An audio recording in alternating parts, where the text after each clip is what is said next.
Now I want call my name. So that you know where you say one.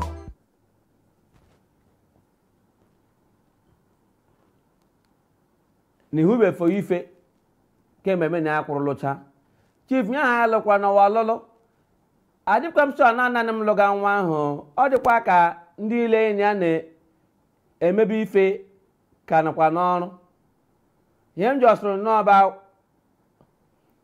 Chief m na-agba gị na lene ihe ka ugbo ihe ka na ọtụ 12 for ife alọtabeghị ụlọ.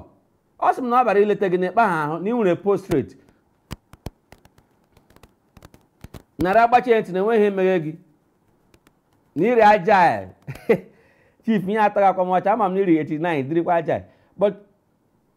mba Chief ka m kwekwara ga asa aka ọrụ agaruo egero imekwa na keme mkpụrụ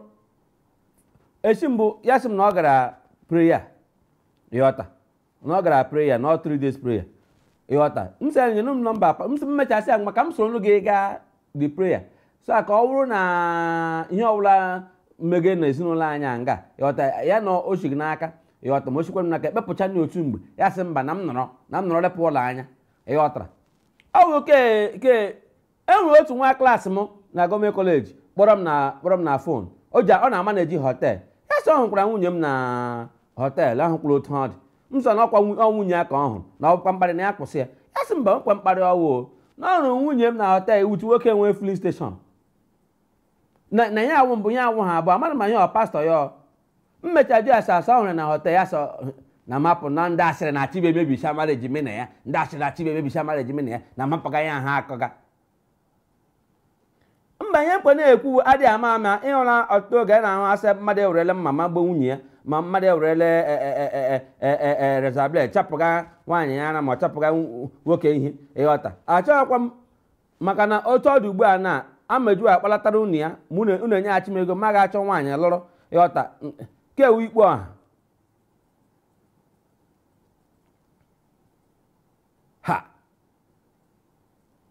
o Chief ịmacha na ọ ga-adịrị m otu a oke na mgbe ahụ nọ ụlọ akwụkwọ otu a ka o si erugharịga ijeke ihe m na-agwa gị ugbu a na even lenu ya bịakwanụ ka anyị nọrọ alil ka anyị lekwa ma ga-amụtakwanụ ihe awụ nwa ịghọta ya sị na ọ chọ ka ahịa ya dị otu ọ dị na ọ chọ ka ahịa ya dị otu ọ dị ihe kekwanụ Chief ihu na n'otu m dị mụ emegekwanụ m onye na-ejikwara alụkwanụ nwaanyị ọkwa maka ọmụmụ fọwọ́ ife nwa gị ivu nri kọma na nri a na-eshi eshi ha ya esi ya eshere gị ugbu a na ya eshere gị indomi ya etiri gị olugbu n'ime ọ gwụla ka ọ ma eshi ya sị gị na-emere gị aka otu ihu mba ya go nọ na anyị na-achị fim ndị nwinchi n'ụlọ a ịghọta ya ekwedo odidi ya kwega n'aka ya sị na ọ ga-asa akwa na ya ka m na-asa ya ma pantị ya ivu na enwere ka m hụcha leenụ nwaanyị gachara ije ma ahụ kọndọm na akpa ya maka mbụzọ ahụ kọndọm na akpa ya sị na o wetere m ya na ọ nọ na road a na-eke kọndọm na-ewetere m kọndọm ejiri m kọndọm ego mụ achọga ngwa m buru kọndọm ọnụ ihe nga na-amụ ọgo sekụ m so oke esi ọzọ m saga ahụ ihe ya ma ahụ ka eyuzu ya sị na m echefu na ọmụ a na m nwụcha mmanya na amaghị ihe m na-eme m sọ na ọgbacha ana m aṅụ ihe na-aba n'anya ịghọtara mebe cheke na kọndọm a nyo ya anya ọfụma o echekwara nke nwoke anya refuel n'eziokwu ama akụgbukwe ya ihe menụ ifat emeka mkpọ nna m emeka ozuzu na ozi maka na fọwa ife awụghị nwaanyị a na-ala alụ ịghọta aga m alụ nwaanyị ya wụrụ na ọha ka m lụrụ nwaanyị ifat ka ya na-akọntroluzi m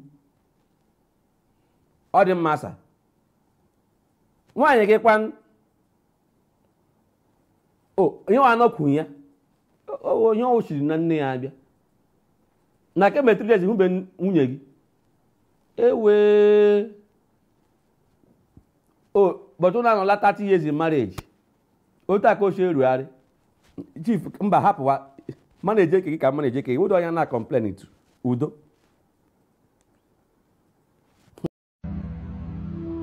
Do you desire financial freedom?